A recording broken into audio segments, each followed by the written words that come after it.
please be praying for the Hope Center. It's about hundreds of lives, hundreds of those children, and hundreds, almost over thousands of those women, over 1,000 women who are the victims of human trafficking in this particular red light slum. Please be praying for this. This is AshaLeah, the House of Hope, our family for destitute children, women, and elderly, which was started on 7th July 2006, again in the absence of visible resources.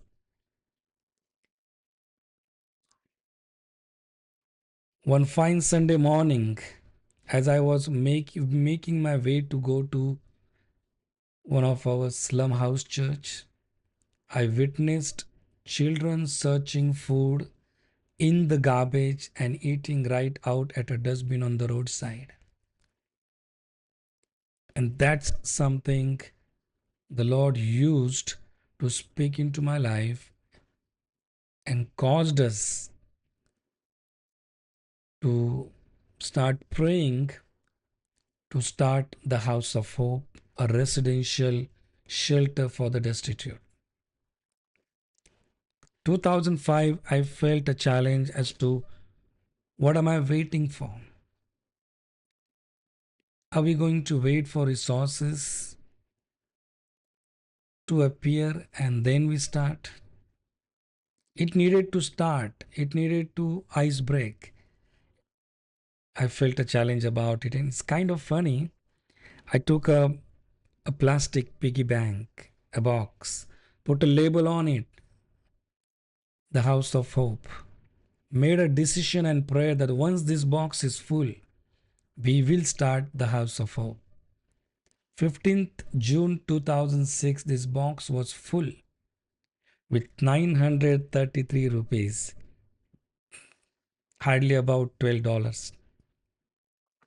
Only money. Not at all enough for security deposit to rent a premises, not enough for rent, not enough to have food supply provision. I was fasting and praying, and with this $12, I meet a realtor, a Hindu, a non-Christian realtor. And I poured my heart before him that this is what God has spoken. This is what we want to do. But honestly telling, we do not have money. Miracle started. This man hands over keys to me. Says, don't pay any deposit. Don't pay me any realtor fee. Try paying the rent at the end of the month. And that's how we got our first house. And on 7th July 2006, we started with 2 children in these 400 square feet, a small apartment room with single toilet bathroom. From first day until today, I can go on telling stories of after stories of the amazing provision of God. From 2 children with the present strength of 45, it has been already 140 plus beneficiary children. 39 daughters are saved from human trafficking alone. Today, when we see them becoming graduates and postgraduates, becoming health workers, medical nurse, when we see these children becoming bank officer, becoming chef, becoming AC technicians, studying and progressing towards brighter future, we are so blessed that the Lord has given us this honor and privilege to be serving these children. The Lord is indeed providing them hope at the House of Hope. So 10 plus graduates and settled, 5 health workers, 12 marriages so far, 3 widows we remarried, 6 volunteers whom we help get married. And it continues to provide hope to all its beneficiaries at the House of Hope. Thank God. You could please be praying for this. Pray for the House of Hope.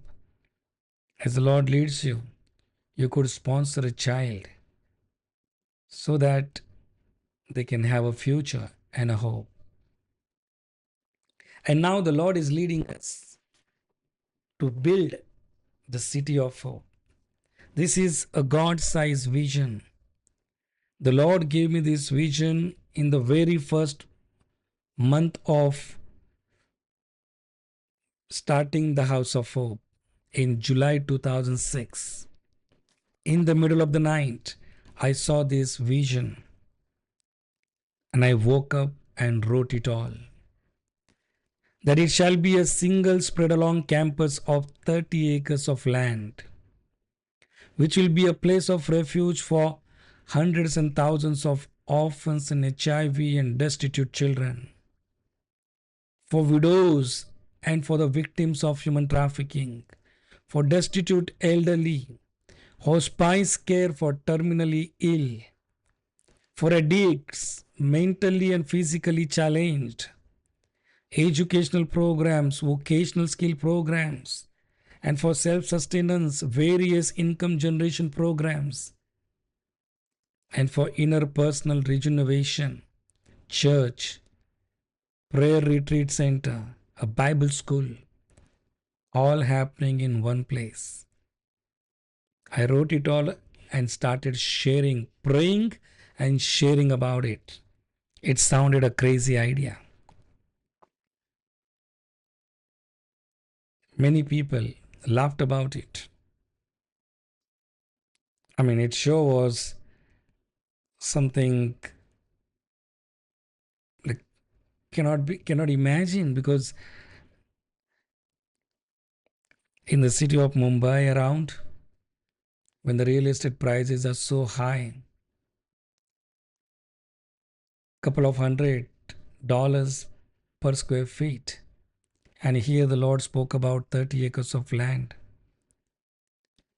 city of hope, a place of refuge for all kind of destitute. It sounded impossible. I was praying about it. We were praying for it and kept on sharing the vision. Kept on sharing the vision.